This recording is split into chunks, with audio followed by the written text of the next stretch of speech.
Alright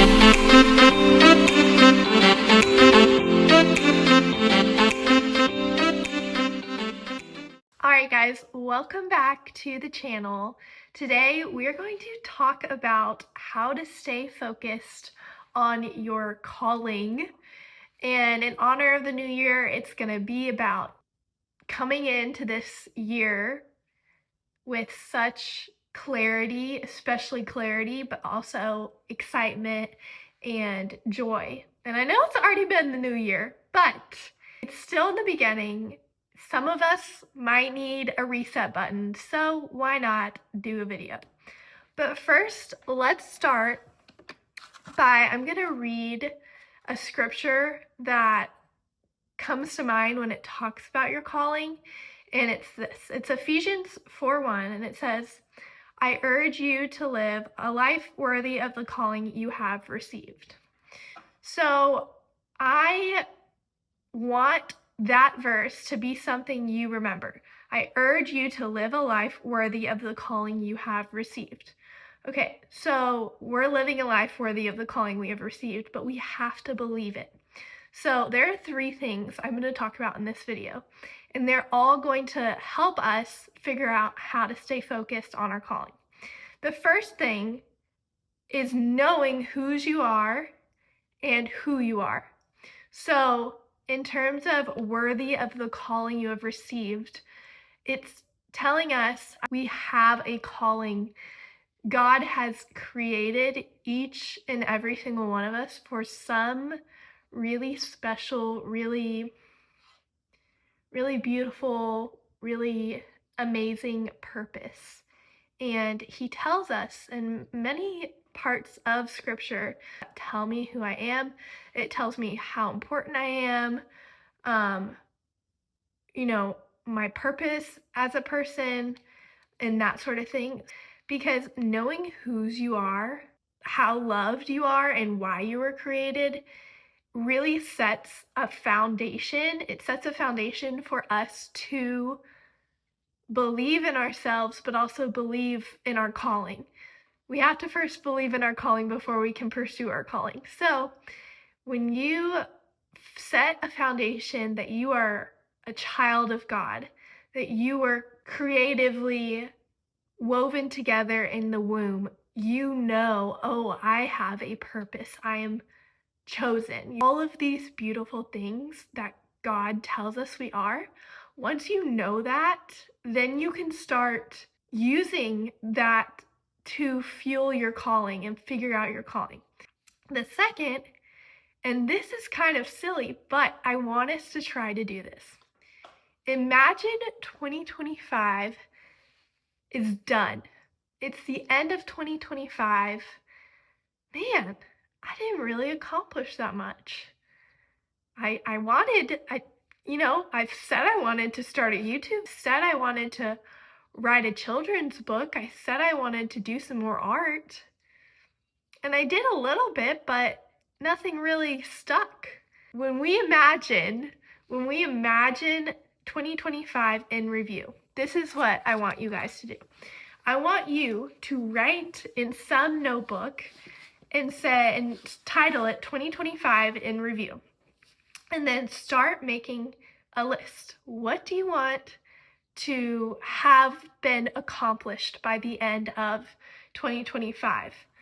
Did you want to be a speaker, or did you want to have this one particular job, or did you want to, find a church, or did you want to laugh more? Like, whatever it is, make a list and write it down, because when you make a list and write it down, you clarify in your head what your goals are and your intentions are. But once you physically write it down, you're not only clarifying it, but you're like kind of confirming. You're like, this is my 2025 in review. This is what happened in 2025. So by the end of 2025, you can go back and you can say, oh, like, I actually did accomplish this, or maybe I didn't accomplish this. Why didn't it work? And those things. And so I think it's really it's fun to reflect, and it's fun to like craft those dreams, but take time to write it down, and take time to figure out what really resonates and connects with you in this moment in your life. And that's key. Know, like, in this moment in your life, this is what I have the capacity to do. This is what I have the capacity to dream about.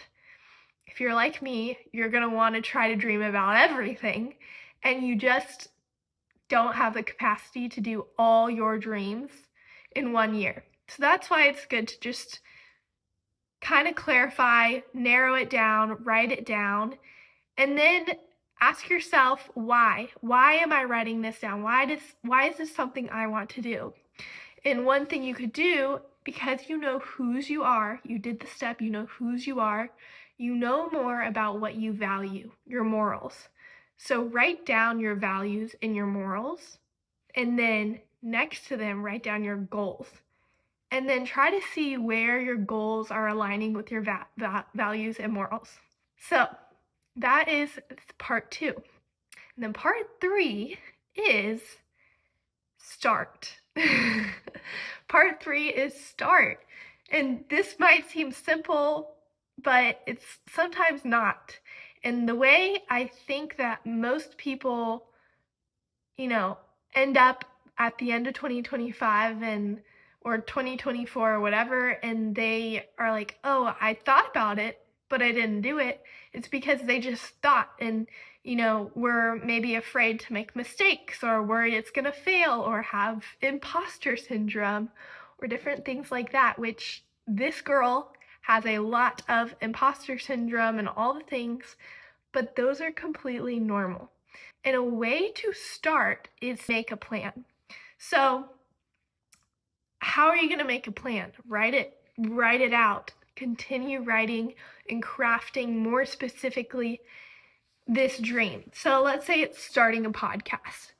Write down that you want to start a podcast. Figure out what values align with that, starting a podcast.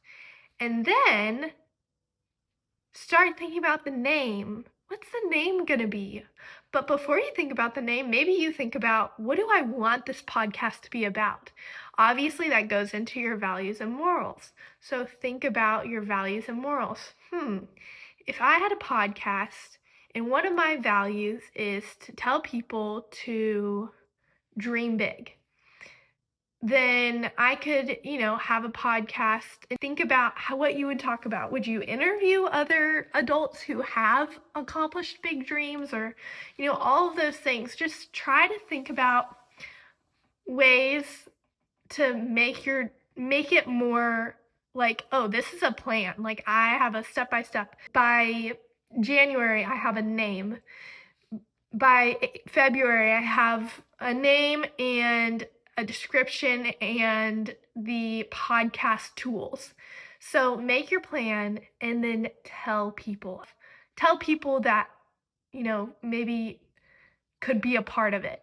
And that will bring this whole other level of accountability into your dream or your ambition.